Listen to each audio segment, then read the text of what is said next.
Hello every one, ഇന്നത്തെ നമ്മുടെ ടോപ്പിക്കാണ് വാസ പ്രീവിയ. ഓക്കെ, വാസ പ്രീവിയ നമ്മൾ പ്ലാസൻ്റെ പ്രീവിയ എന്താണെന്ന് പഠിച്ചു അല്ലേ? അതായത് നോർമലി അല്ലാതെ പ്ലാസൻ്റ എന്താണ് താഴെ വന്ന് പ്ലേസ് ചെയ്യുന്നു. ഇനി വാസ പ്രീവിയയും ഇതുപോലെ തന്നെയാണ്, പക്ഷെ പ്ലാസൻ്റ അല്ല, പകരം ആരാണ്? അംബ്ലിക്കൽ കോഡാണെന്നേ ഉള്ളൂ. ഇത് വളരെ റെയർ ആയിട്ടുള്ള ഒരു കണ്ടീഷനാണ്, എന്നാൽ പൊട്ടൻഷ്യലി ലൈഫ് ത്രെട്ടനിങ് ആയിട്ടുള്ള ഒരു കണ്ടീഷനാണ്. ഇതൊരു ഒബ്സ്ട്രിറ്റിക്കൽ കേസ് ആണെന്ന് അറിയാമല്ലോ. ഓക്കെ, വളരെ റെയർ ആയിട്ട് മാത്രമേ ഇതങ്ങനെ കണ്ടുവരാറുള്ളൂ. എന്നാൽ വന്നു കഴിഞ്ഞാൽ ഇത് കുഞ്ഞിനും അമ്മയ്ക്കും ഒരുപോലെ ദോഷമാണ്. ഓക്കെ, കാരണം ഹെവി ആയിട്ടുള്ള ബ്ലീഡിങ് വരും. ഹെമറേജ് വന്നു കഴിഞ്ഞ് കഴിഞ്ഞാൽ നമുക്ക് ഊഹിക്കാവുന്നതേ ഉള്ളൂ. ഷോക്കും അങ്ങനെ പോകും. പിന്നെ ഹൈപ്പർ ടെൻഷൻ, പിന്നെ എന്താണ് അതിൻ്റെ ഇൻഫെക്ഷൻസ്, അത് അങ്ങനെ അങ്ങ് പോകും. എന്നാൽ ഇത് കുഞ്ഞിനും ബാധിക്കുമെന്ന് വെച്ചാൽ കുഞ്ഞിനും ഭയങ്കര കോംപ്ലിക്കേഷൻ ഉള്ള ഒരു കണ്ടീഷനാണ്. എന്നാൽ നമുക്ക് ഡീറ്റെയിൽഡ് ആയിട്ട് പഠിക്കാം. Okay, first introduction is a rare and potentially life-threatening obstetrical complication characterized by the presence of unprotected fetal blood vessel transversing the lower uterine segment, often in close proximity to the internal cervical ooze. എവിടെയാണ്? അതായത് internal cervical ഊസിലായിരിക്കും ഇതെന്ത് ചെയ്യുന്നത്, ഇങ്ങനെ locate ചെയ്തിരിക്കുന്നത്. മനസ്സിലായല്ലോ? അപ്പോൾ ഒന്ന് ചിന്തിച്ചാൽ മതി, കുഞ്ഞിന്റെ ഹെഡ് എൻഗേജ് ആവുന്നതിനനുസരിച്ച് ഇതിന് കംപ്രഷൻ വരികയും കുഞ്ഞിന് പ്രോപ്പറായിട്ട് എന്ത് കിട്ടൂല, അഡിക്വേറ്റ് ആയിട്ടുള്ള ബ്ലഡ് സർക്കുലേഷൻ കിട്ടുന്നില്ല ആണല്ലോ.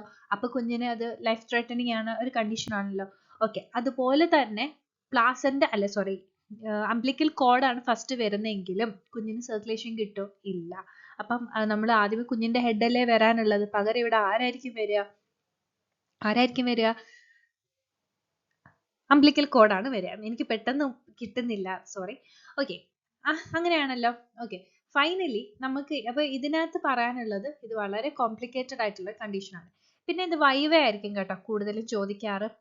എൻ്റെ ഒരു അറിവിൽ തിയററ്റിക്കൽ ഏരിയാസ് തിയറി ആയിട്ട് ചോദിക്കുന്നത് വളരെ കുറവാണ്. എന്നാൽ 4 മാർക്സിന് ചോദിക്കാൻ ചാൻസും ഉണ്ട്. നമുക്ക് ഡിസ്കസ് ചെയ്യാം. ഇതിന്റെ ഡെഫിനിഷൻ എന്ന് പറയുമ്പോൾ is a characterized by the presence of fetal blood vessels in the lower uterine segment. എവിടെയായിരിക്കും?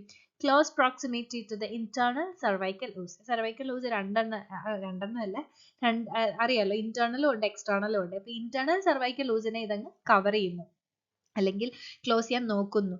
അപ്പോൾ ഇതിനെ നമുക്ക് വേണമെന്ന് വെച്ച് കഴിഞ്ഞാൽ ടൈപ്പ് 1 ടൈപ്പ് 2 ആയിട്ട് നമ്മൾ ഡിവൈഡ് ചെയ്തും പറയാം കേട്ടോ. ടൈപ്പ് 1 എന്ന് പറയുമ്പോഴത്തേക്കും ഇന്റേണൽ സെർവൈക്കൽ ഊസിനെ ക്രോസ് ചെയ്ത് പോകുകയാണ്, ജസ്റ്റ് ഒന്ന് ക്രോസ് ചെയ്ത് മാത്രമേ പോകുന്നുള്ളൂ. ഇനി ടൈപ്പ് 2 എന്ന് പറയുമ്പോഴത്തേക്കും അവിടെ ആ ഇന്റേണൽ ഊസിൽ അവരങ്ങ് കിടക്കുവാണ്, ലൈ ഓൺ ഇറ്റ് എന്ന് നമ്മൾ പറയാം. ഇത് ടൈപ്സ് നിങ്ങൾ അത്ര ഇമ്പോർട്ടൻ്റ് ആയിട്ട് പഠിക്കണമെന്നില്ല, പക്ഷെ നിങ്ങൾ എഴുതി വെച്ച് കഴിഞ്ഞാൽ നല്ലൊരു കുറച്ചും കൂടെ ആണ്, ഒരു പോയിന്റും കൂടെ, ഒരു ഹെഡിങ് കൂടെ കിട്ടുമല്ലേ. ഇൻസിഡൻസ് റേറ്റ് എന്ന് പറഞ്ഞാൽ വളരെ കുറവാണ്. അതായത് 2500 to 6000 പ്രഗ്നൻസിയിലൊക്കെയാണ് ഇത് കണ്ടുവരുന്നത്. കൂടുതലും മോണോ കൊറിയോണിക് ട്വിൻസിനകത്താണ് ഇത് കാണുന്നത്. കാരണം എന്ന് വെച്ച് കഴിഞ്ഞാൽ മൾട്ടിപ്പിൾ പ്രഗ്നൻസി എന്ന് പറയുമ്പോൾ, അല്ലെങ്കിൽ ഈ ട്വിൻ പ്രഗ്നൻസി എന്നൊക്കെ പറയുമ്പോൾ ഈ പ്ലാസൻ്റ കോമൺ ആയിരിക്കും അല്ലേ, ഒരാളല്ലേ ഷെയർ ചെയ്യുന്നത്, ഒരു പ്ലാസൻ്റ അല്ലേ 2 പേർക്ക് ഷെയർ ചെയ്യുന്നത്. അപ്പോൾ എന്ത് സംഭവിക്കാം? ഈ പറയുന്ന കണ്ടീഷൻ ഉണ്ട്. റിസ്ക് ഫാക്ടേഴ്സ് മൾട്ടിപ്പിൾ പ്രഗ്നൻസി നമ്മൾ ഓൾറെഡി പറഞ്ഞ പോലെ previous uterine surgeries like CS, myomectomy, DNC, then previous ആയിട്ടുള്ള vasa previa, family history, advanced maternal age, that is above 35 age ആണ് കേട്ടോ, എബവ് 35 ഇയേഴ്സ് ആണ് പറയുന്നത്. then multiparity, history of placenta previa, then abruptio placental അബ്നോർമാലിറ്റീസും ഇത് ഉണ്ടാകാൻ chance ഉള്ള ഒരാളാണ്, ഇത് ഉണ്ടാക്കാൻ കഴിവുള്ള ഒരാൾക്കാരാണ് അവർ രണ്ടുപേരും. then multiple gestation. ഇപ്പൊ പ്ലാസൻ്റ പ്രീവിയ തന്നെ എടുത്തു നോക്കിക്കേ, ഡൗൺവേർഡ് ആയിരിക്കും, പ്ലാസൻ്റ തന്നെ ഡൗൺവേർഡ് ആയിരിക്കും. ഡെഫിനറ്റ്ലി ആ പറയുന്ന അംബ്ലിക്കൽ കോഡ് അല്ലെങ്കിൽ അംബ്ലിക്കൽ കോഡ് അവിടെ വന്നുകൂടായില്ലല്ലോ. then ART എന്ന് പറയുമ്പോൾ ഇൻഫെർട്ടിലിറ്റിയുടെ മാനേജ്മെന്റിന്റെ ഞാൻ ക്ലാസ് എടുത്തിട്ടുണ്ട്. അപ്പം ഇൻഫെർട്ടിലിറ്റി പഠിക്കുമ്പോൾ നിങ്ങൾ അത് പോയി കാണുക. ART കൺസെപ്ഷൻ എന്ന് പറയുമ്പോഴത്തേക്ക് അസിസ്റ്റഡ് റീപ്രൊഡക്റ്റീവ് ടെക്നോളജീസ് യൂസ് ചെയ്തിട്ട് ഉണ്ടാകുന്ന കൺസെപ്ഷനിലും വരാൻ ചാൻസുകൾ വളരെ കൂടുതലാണ്. ഇനി കോസസ് ആണ്. ഇപ്പൊ റിസ്ക് ഫാക്ടേഴ്സ് കഴിഞ്ഞു, കോസസ് നോക്കാം. Abnormal placental implantation. എന്താണ്? പ്ലാസന്റ പ്രീവിയ ഇല്ല, അപ്പൊ പ്ലാസന്റൽ ഇംപ്ലാന്റ് ചെയ്യുന്നത് ലോവർ സെഗ്മെന്റിലാണെങ്കിൽ വരാം. പിന്നെ വെലമെന്റസ് കോഡ് ഇൻസേർഷൻ ആണെങ്കിൽ, അതായത് കോഡ് പ്ലാസന്റയിൽ അല്ലാതെ ഫീറ്റൽ മെംബ്രെയിനിൽ എവിടെയെങ്കിലും ആണ് ഇൻസേർട്ട് ചെയ്യുന്നതെങ്കിൽ വരാം. then ബൈലോബ്ഡ് അല്ലെങ്കിൽ സക്സെന്റുറിയേറ്റ് പ്ലാസന്റ, അതായത് നമുക്കറിയാലോ പ്ലാസന്റ ഡബിൾ ആയിരിക്കും, 2 പ്ലാസന്റ കാണാം. അതായത് കൂടുതൽ പ്ലാസന്റൽ അബ്നോർമാലിറ്റീസ് ആണ്. അപ്പൊ മനസ്സിൽ അത് കരുതുക. അപ്പൊ പ്ലാസന്റൽ അബ്നോർമാലിറ്റീസ് എല്ലാം നമുക്ക് ഇതിനകത്ത് എഴുതാം കേട്ടോ. ദെൻ യൂട്രൈൻ അനോമലീസ് ലൈക്ക് ഇപ്പം കൺജനൈറ്റൽ അല്ലെങ്കിൽ അക്വേർഡ് ആയിട്ടുള്ള എന്തെങ്കിലും യൂട്രൈൻ അബ്നോർമാലിറ്റീസ് ഉള്ളവർക്ക് ഫീറ്റൽ അനോമലീസ് ഉള്ളവർക്ക് വരാം. അതായത് അബ്നോർമൽ ആയിട്ടുള്ള ഫീറ്റൽ ഡെവലപ്മെന്റ് ആണ്, ഭയങ്കര ചെറിയ കുഞ്ഞു ബേബീസ് ഒക്കെ ആണെങ്കിലും വരാം കേട്ടോ. ദെൻ കോൺട്രിബ്യൂട്ടിംഗ് ഫാക്ടേഴ്സ് ആണ്. അതായത് ഇപ്പം ഒരു കാര്യം അത് സാധനം ഉണ്ടാവും, അതിന് വേണ്ടിയിട്ട് പുറക്കീന്നൊരു എന്താ നമ്മൾ പറയുന്നത്, ഒരു ബാക്ക് സപ്പോർട്ട് കൊടുക്കുന്ന ആൾക്കാരില്ലേ, അവരാണ് ഇനി പറയുന്നത് ഹോർമോണൽ ഇൻഫ്ലുവൻസ് അല്ലെ. ഹോർമോണൽ ഇൻഫ്ലുവൻസ് ലൈക്ക് ഇപ്പം ഈസ്ട്രോജന്റെയും പ്രൊജസ്ട്രോണിന്റെയും ചേഞ്ചസുകൾ ഇതിന് വരാനുള്ള ചാൻസ് ഉണ്ട്. അതുപോലെ തന്നെ യൂട്രൈൻ ഡിസ്റ്റൻഷൻ, അതായത് ഒരു യൂട്രസ് ഭയങ്കരമായിട്ട് ഡിസ്റ്റൻഡ് ആയിട്ടിരിക്കണം. അപ്പൊ ഈ കോഡിനെ എങ്ങോട്ട് വേണമെങ്കിലും മൂവ് ചെയ്യാം. അങ്ങനെ ഒന്ന് ഓർത്ത് നോക്കിക്കേ. അതായത് വലിയ യൂട്രസ് ആണ്, സ്ട്രെച്ച് ചെയ്തിരിക്കുന്ന യൂട്രസ് ആണ്. അപ്പൊ കോഡ് വേണമെങ്കിൽ എവിടാന്ന് വെച്ചാൽ അവർക്ക് ഇഷ്ടമുള്ളത് പോയിരിക്കാം. ഒരു വെൽ അറേഞ്ച്ഡ് ആയിട്ടുള്ള ഒരു യൂട്രസ് ആണെങ്കിൽ അവരൊന്ന് അഡ്ജസ്റ്റ് ചെയ്ത് അവരുടെ പാത്തിലൂടെ പോകും. അപ്പം നമുക്ക് ഒത്തിരി സ്ഥലമുണ്ട്, നമ്മൾ ഏത് സ്ഥലത്ത് കൂടെ വേണമെങ്കിലും പോകില്ല. അതുപോലെ ചിന്തിച്ചാൽ മതി. ദെൻ സെർവൈക്കൽ ഇൻകോമ്പീറ്റൻസ് ഉള്ളവർക്ക്, വീക്കൻഡ് ആയിട്ടുള്ള, അതായത് വീക്ക്ഡ് ആയിട്ടുള്ള ഈ സെർവൈക്കൽ ടിഷ്യൂസ് ഉള്ളവർക്കും വരാം. Then genetic predisposition like genetic mutation, familial tendencies, പിന്നെ ട്രോമ, ഇൻഫെക്ഷൻസ്, എൻവയോൺമെന്റൽ ഫാക്ടേഴ്സ്, ഇതൊക്കെ സെക്കൻഡറി കോസസ് ആണ് കേട്ടോ. ഇതൊരു മെയിൻ കോസിൽ എഴുതരുത്, അതർ കോസസിൽ വേണമെങ്കിൽ എഴുതാം. മനസ്സിലായല്ലോ.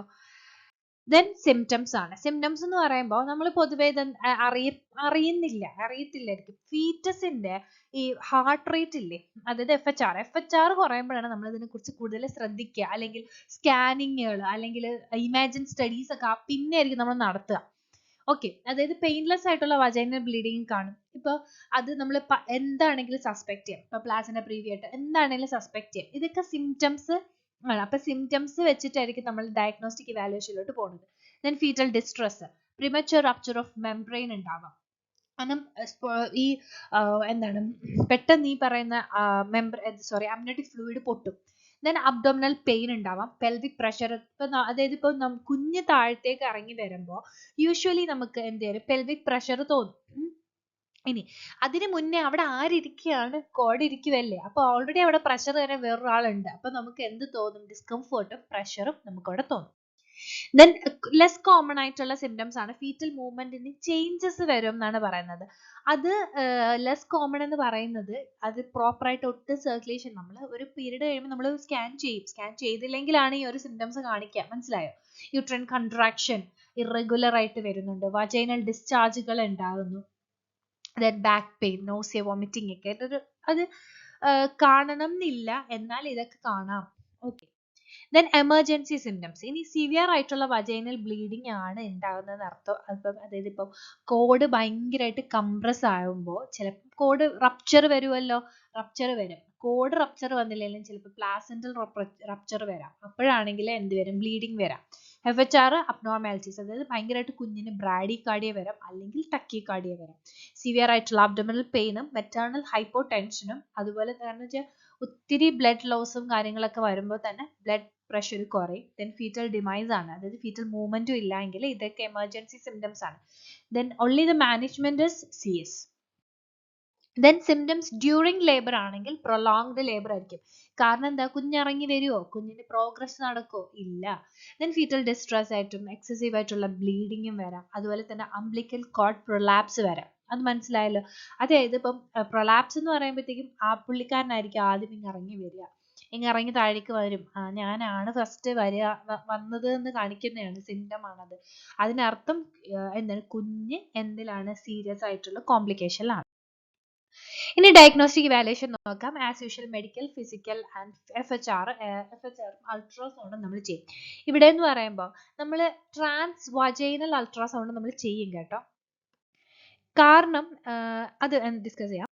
Then transvaginal ultrasound, colour Doppler ultrasound, power Doppler ultrasound. കാരണം എന്ന് വെച്ച് കഴിഞ്ഞാൽ നമ്മളിപ്പോൾ ഒരു കോഡ് കണ്ടു, കോഡ് ഒരു എത്ര വീക്കിന് ശേഷം വേണമെങ്കിലും നമുക്ക് കാണാൻ പറ്റും. ഈ MRI നമ്മൾ ചെയ്യും എന്ന് പറയുന്നത് എപ്പോഴാണ്, ഇപ്പൊ നമ്മളൊരു പേഷ്യന്റ് റിസ്കിലാണ് എന്ന് കാണിക്കാൻ വേണ്ടിയിട്ട്. മനസ്സിലായി. ഇപ്പം യൂട്രൈൻ അബ്നോർമാലിറ്റീസ് ഒക്കെ ഉണ്ട്, അത് നമ്മൾ MRI എടുക്കുമ്പോഴായിരിക്കുമല്ലോ അറിയുന്നത്. അതായത് so patient is on risk അല്ലെ, റിസ്ക്. അതാണ് ഇതൊക്കെ റിസ്ക് കണ്ടുപിടിക്കുന്നതിനാണ് MRI. At the time of ഡെലിവറിയിൽ ചെയ്യുന്ന പ്രൊസീജിയർ അല്ല. ഓക്കെ. ഈ ട്രാൻസ്വജൈനൽ അൾട്രാസൗണ്ട് നമ്മൾ എന്ത് ചെയ്യാണ്, തുടക്കത്തിലേ നോക്കും. എന്തെങ്കിലും സെർവൈക്കൽ ഇൻകോമ്പിറ്റൻസി ഉണ്ടോ, അല്ലെങ്കിൽ എന്തെങ്കിലും ചാൻസസ് ഉണ്ടോ, സ്കാർ ആയിട്ടുള്ള ടിഷ്യൂസ് കാര്യങ്ങളൊക്കെ ഉണ്ടോ എന്ന് അറിയാനായിട്ട് ട്രാൻസ്വജൈൻ അത് നമ്മൾ ഫസ്റ്റിലേ ചെയ്ത് കണ്ടുപിടിക്കുന്ന ഒരു ഡയഗ്നോസ്റ്റിക് ഇവാലുവേഷൻ ആണ്. ഇപ്പൊ നിങ്ങൾ ഒരിക്കലും തെറ്റിദ്ധരിക്കില്ല, at the time of full term labour അല്ലെങ്കിൽ ആ ഒരു ലേബർ ടൈമിലായിരിക്കില്ല ഇതൊക്കെ ചെയ്യുന്നത്. ഓക്കെ. പിന്നെ നമ്മൾ ട്രാൻസ്വജൈനൽ ആണെങ്കിലും ഒത്തിരി ഉള്ളിൽ പരിശോധിക്കാതെ നമ്മൾ ചെയ്യുമല്ലോ, അങ്ങനെ നമുക്ക് അറിയാൻ പറ്റും.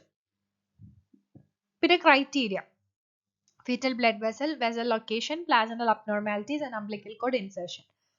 Additional tests like fetal echocardiogram, amniocentesis, NST, biophysical profile. ഇതൊക്കെ നമ്മൾ നോർമലി എല്ലാ അഡീഷണൽ ടെസ്റ്റിനകത്തും ഇൻക്ലൂഡ് ചെയ്യുന്നത്, അതായത് ഒബ്സ്ട്രക്റ്റിക് കണ്ടീഷൻസിനകത്തൊക്കെ ഇൻക്ലൂഡ് ചെയ്യുന്ന ടെസ്റ്റുകളാണ് ഈ അഡീഷണൽ ടെസ്റ്റുകൾ. ഇത് കാണാതെ അങ്ങ് പഠിച്ചു വെക്കണം കേട്ടോ. അപ്പൊ നിങ്ങൾക്ക് എന്താ പറയാ, എല്ലാ കണ്ടീഷനിലും നമുക്ക് ഈ പറയുന്ന നഴ്സിംഗ് അല്ലെങ്കിൽ ഡയഗ്നോസ്റ്റിക് ഇവാലുവേഷനിൽ നമുക്ക് ഇത് ഇൻക്ലൂഡ് ചെയ്യാൻ പറ്റും. സോ ദെൻ ഡയഗ്നോസ്റ്റിക് അലോഗ്രിതം, ആദ്യമേ ഇനിഷ്യലി നമ്മൾ അൾട്രാസൗണ്ടും കാര്യങ്ങളൊക്കെ നോക്കുന്നു, ട്രാൻസ് അബ്ഡോമിനൽ അൾട്രാസൗണ്ട് ഒക്കെ നമ്മൾ നോക്കുന്നു, എവിടെയാണ് അതിന്റെ കറക്റ്റ് പൊസിഷൻസും കാര്യങ്ങളും എന്നൊക്കെ അറിയാൻ വേണ്ടിയിട്ട് കളർ ഡോപ്ലർ അൾട്രാസൗണ്ട് നമ്മൾ നോക്കുന്നു. വാസപ്രേവിയാണ് സസ്പീഷ്യസ് ചെയ്യുന്നെങ്കിൽ പിന്നെ നമ്മൾ 3D അൾട്രാസൗണ്ട് എടുക്കും കേട്ടോ. 3D അല്ലെങ്കിൽ MRI നമ്മൾ എടുക്കും കൺഫർമേഷന് വേണ്ടിയിട്ട്. ദെൻ ഫീറ്റൽ മോണിറ്ററിംഗ് ആണ് നമ്മൾ ചെയ്യുന്നത്.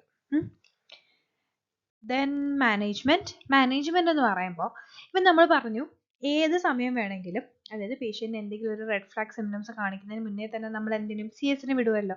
അപ്പോൾ ലങ് മെച്യൂരിറ്റിക്ക് വേണ്ടി നമ്മൾ കോർട്ടിക്കോസ്റ്റീറോയിഡ്സ് കൊടുക്കും. അതുപോലെ തന്നെ പ്രോപ്പർ ആയിട്ടുള്ള ക്ലോസ് മോണിറ്ററിംഗ് ആണ്, അതായത് റെഗുലർ ആയിട്ടുള്ള അൾട്രാസൗണ്ട്, NST, ബയോഫിസിക്കൽ പ്രൊഫൈൽസ് കാര്യങ്ങളും നോക്കും. ദെൻ ഇൻപേഷ്യന്റ് മാനേജ്മെന്റ്, അതായത് നമ്മൾ ഇങ്ങനെയൊക്കെ ഒരു സീരിയസ് കണ്ടീഷൻസിലൊക്കെ നമ്മൾ പേഷ്യന്റിനെ നേരത്തെ അഡ്മിറ്റ് ചെയ്യും. ഇപ്പൊ നമ്മൾ കണ്ടിട്ടില്ലേ, ഈ സെർവൈക്കൽ ഇൻകോമ്പിറ്റൻസി ഒക്കെ ഉള്ള ആളുകളെ നമ്മൾ ഒരു 3 മാസം അല്ലെങ്കിൽ 4 മാസം തൊട്ടേ ഹോസ്പിറ്റലായിട്ടുള്ള ഒത്തിരി പേഷ്യൻസ് എന്ന് പറഞ്ഞാൽ ഒരു 4-5 പേരെങ്കിലും ഞാൻ കണ്ടിട്ടുണ്ടാവും. സെർവൈക്കൽ ഇൻകോമ്പിറ്റൻസി ഉള്ള പേഷ്യൻസ്, അതായത് അവർ 4 മാസം 3 മാസം ഒക്കെ ആകുമ്പോൾ തൊട്ടേ ഹോസ്പിറ്റലിലായിരിക്കും, കംപ്ലീറ്റ് റെസ്റ്റ് ആയിരിക്കും. പക്ഷെ അവർക്ക് വേണമെന്ന് വെച്ച് കഴിഞ്ഞാൽ പുറത്ത് പോയി നമുക്ക് താമസിക്കാം, പക്ഷെ ഇപ്പം നിയർ ഹോസ്പിറ്റൽ എവിടെയെങ്കിലും കിട്ടണം, അല്ലെങ്കിൽ നമുക്ക് ഭയങ്കര പാടായിരിക്കും. പിന്നെ ബെറ്റർ നമ്മളിപ്പോൾ എന്തായാലും ഒരു കുഞ്ഞിനെ ആഗ്രഹിച്ച് കാരണം വരുന്ന ആൾക്കാർ മാക്സിമം ഹോസ്പിറ്റലൈസ്ഡ് തന്നെ ആവാൻ നോക്കാറുണ്ട്. Then rest and activity restrictions and fetal movement monitoring. പിന്നെ മെഡിക്കൽ മാനേജ്മെന്റ് ലൈക്ക് ബീറ്റ മെമറ്റിക്സ് നമ്മൾ കൊടുക്കുക, അതായത് ടോക്കലൈറ്റിക്സ് കൊടുക്കുക, അതായത് ഈ പ്രീ ടേം ലേബർ വരാണ്ടിരിക്കാനും നേരത്തെ എയർലി കൺട്രാക്ഷൻസ് ഒക്കെ വരാതിരിക്കാൻ വേണ്ടിയിട്ടും പിന്നെ കോർട്ടിക്കോസ്റ്റീറോയിഡ്സ്. ദെൻ ആന്റിനേറ്റൽ ട്രാൻസ്ഫ്യൂഷൻ നമുക്ക് നടത്താം, അതായത് ഇപ്പം എന്താ പറയുക സിവിയർ ആയിട്ടുള്ള ബ്ലഡ് ലോസ് അല്ലെങ്കിൽ ഇപ്പോൾ പ്രോപ്പർ ആയിട്ടുള്ള ബ്ലഡ് കുഞ്ഞിന് ലഭിക്കുന്നില്ല എന്നുള്ള ഒരു കണ്ടീഷനൊക്കെ വേണമെങ്കിൽ അതൊക്കെ നമ്മൾ അങ്ങനെ ഇതൊക്കെ അഡ്വാൻസ്ഡ് ആയിട്ടുള്ള ടെക്നോളജീസ് അല്ലെങ്കിൽ അഡ്വാൻസ്ഡ് ആയിട്ടുള്ള തിങ്സ് ആണ്. ദെൻ ഫീറ്റൽ മോണിറ്ററിങ് അല്ലെ, കണ്ടിന്യൂസ് ആയിട്ടുള്ള ഹാർട്ട് റേറ്റ് മോണിറ്ററിങ് നമ്മൾ ചെയ്യും. Then surgical management like CS തന്നെയാണ് അല്ലെ, CS ആണ് നമ്മൾ ചെയ്യുന്നത്. പിന്നെ ഈ പറയുന്ന പ്ലാസെന്റൽ റിമൂവൽ എന്ന് പറയുമ്പോൾ എന്താ ഉദ്ദേശിക്കുന്നത്, അതായത് ഇപ്പോൾ നമ്മൾ പറഞ്ഞു കുഞ്ഞിനെ നമ്മൾ ഈ പറയുന്ന CS വഴി നമ്മൾ പുറത്തെടുത്തു, എന്നാലും പ്രോപ്പർ ആയിട്ടുള്ള പ്ലാസെന്റൽ റിമൂവൽ വേണം, അല്ലെങ്കിൽ അടുത്ത പ്രഗ്നൻസിക്ക് ഇത് ദോഷം ചെയ്യത്തില്ല. അതുപോലെ തന്നെ ഹെവി ആയിട്ടുള്ള ബ്ലീഡിംഗ് ഒക്കെ പ്രിവെന്റ് ചെയ്യാൻ വേണ്ടിയിട്ട് proper removal of placenta it's very important. Then uterine tamponade വെക്കും, എന്തിനു വേണ്ടിയിട്ടാണ്, ബ്ലീഡിംഗ് കൺട്രോൾ ചെയ്യാൻ വേണ്ടിയിട്ട്. Then fetal blood transfusion. പിന്നെ ഒരു കാര്യം പറഞ്ഞോട്ടെ, നമ്മളിപ്പോൾ ഈ ഒരു പ്രഗ്നൻസി അല്ലെങ്കിൽ ഒരു ഡെലിവറി ടൈമിൽ ഹെവി ബ്ലീഡിങ് വന്നു കഴിഞ്ഞു കഴിഞ്ഞാൽ leads to a life threatening complication. So bleeding prevent ചെയ്യുക എന്ന് പറയുന്നത് വൺ ഓഫ് ദി ഇമ്പോർട്ടൻ്റ് ആയിട്ടുള്ളൊരു കാര്യമാണ്, മനസ്സിലായല്ലോ. അതിപ്പോൾ നമ്മൾ അതിനെന്ത് മാനേജ്മെന്റ് വേണമെങ്കിലും നമ്മൾ എന്ത് ചെയ്യുക, പ്രൊസീഡ് ചെയ്യും. Then postpartum management like post-operative care, fetal monitoring, blood transfusion, psychological support നമ്മൾ കൊടുക്കുന്നു. ഞാൻ ജസ്റ്റ് ഒരു മാനേജ്മെന്റ് എഴുതിയെന്നേ ഉള്ളൂ. ദെൻ കോംപ്ലിക്കേഷൻ, സിവിയർ ആയിട്ടുള്ള ബ്ലീഡിങ്, ഇൻഫെക്ഷൻ, അടുത്ത പ്രാവശ്യമാണെങ്കിൽ പ്ലാസെന്റൽ അക്രീറ്റ വരാം, യൂട്രൈൻ റപ്ചർ വരാം, ഹിസ്റ്ററക്ടമി ചെയ്യേണ്ടി വരും. കാരണം എന്ന് പറഞ്ഞു കഴിഞ്ഞാൽ ചിലപ്പോൾ ഇങ്ങനെയുള്ള കേസുകളിൽ ഫെർദർ ആയിട്ടുള്ള കോംപ്ലിക്കേഷൻസും കാര്യങ്ങളൊക്കെ വരുമ്പോൾ ഹിസ്റ്ററക്ടമി ചെയ്യാം, മെറ്റേണൽ മോർബിഡിറ്റി വരാം, എമോഷണൽ ട്രോമ. ഇതാണ് ഞാൻ പറഞ്ഞത്. അപ്പോൾ കുഞ്ഞിനെ ബാധിക്കുന്ന പോലെ തന്നെ ആരെയും ബാധിക്കുന്നുണ്ട്, അമ്മയെ ബാധിക്കുന്നുണ്ട്. ദെൻ ഫീറ്റൽ ആണെങ്കിൽ ഫീറ്റൽ കോംപ്ലിക്കേഷൻ നമ്മൾ ഓൾറെഡി ഒരു പാറ്റേൺ ഓഫ് ഫീറ്റൽ കോംപ്ലിക്കേഷൻ പഠിച്ചിട്ടുണ്ട്, അത് തന്നെ പഠിച്ചാൽ മതി കേട്ടോ. ഇതിനകത്ത് പിന്നെ നമുക്ക് എക്സ്ട്രാ എഴുതാൻ പറ്റുന്നത് ഫീറ്റൽ അനീമിയ വരും, അല്ലാതെ നോർമലി നമ്മൾ പഠിക്കുന്നത് തന്നെ എഴുതിയാൽ മതി. ദെൻ നഴ്സിംഗ് ഡയഗ്നോസിസ് ആണ്, ലൈക്ക് ഇപ്പം റിസ്ക് ഓഫ് മെറ്റേണൽ ബ്ലീഡിങ്, ഇതെല്ലാം ആക്ച്വൽ ഡയഗ്നോസിസ് ആണ്. ഫിയർ, അക്യൂട്ട് പെയിൻ, ഫിയർ ഒക്കെ നമ്മൾ ഇത് ഇമ്പോർട്ടൻ്റ് ആണ്. ഫിയർ ആൻസൈറ്റി ഇമ്പോർട്ടൻ്റ് ആണ്. കാരണം എന്ന് പറഞ്ഞു കഴിഞ്ഞാൽ മദറിന് പേടി ഉണ്ടാവുമല്ലോ, അത് നമുക്ക് ഒഴിച്ചുകൂടാൻ പറ്റാത്ത ഒരു നഴ്സിംഗ് ഡയഗ്നോസിസ് ആണ്. ഇമ്പയർഡ് ഫിസിക്കൽ മൊബിലിറ്റി എഴുതാം, ഇമ്പയർഡ് ഫീറ്റൽ ഗ്യാസ് എക്സ്ചേഞ്ച് എഴുതാം, ഡെഫിസിറ്റ് ഫ്ലൂയിഡ് വോളിയം എഴുതാം. Then potential nursing diagnosis like പ്രീടേം labour വരാം, ഇൻഎഫക്റ്റീവ് കോപ്പിംഗ് വരാം, ഇമ്പയർഡ് പാരന്റിങ് വരാം, പിന്നെ അതുപോലെ തന്നെ ഇൻഫെക്ഷൻസ് ഉണ്ടാകാം, ഇമ്പയർഡ് ഫിസിക്കൽ മൊബിലിറ്റി എഴുതാം. ഇതെല്ലാം എന്താണ്, പൊട്ടൻഷ്യൽ നഴ്സിംഗ് ഡയഗ്നോസിസ് ആണ്. ഓക്കെ, അപ്പോൾ ഇത്രയേ ഉള്ളൂ നമ്മുടെ വാസ പ്രീവിയ ചാനൽ. നിങ്ങളൊന്ന് ജസ്റ്റ് സബ്സ്ക്രൈബ് ചെയ്യുക, അപ്പോൾ പുതിയ പുതിയ വീഡിയോസ് ഒക്കെ കാണാമല്ലോ. സോ വീഡിയോ യൂസ്ഫുൾ ആയി എന്ന് വിചാരിക്കുന്നു. Thank you so much.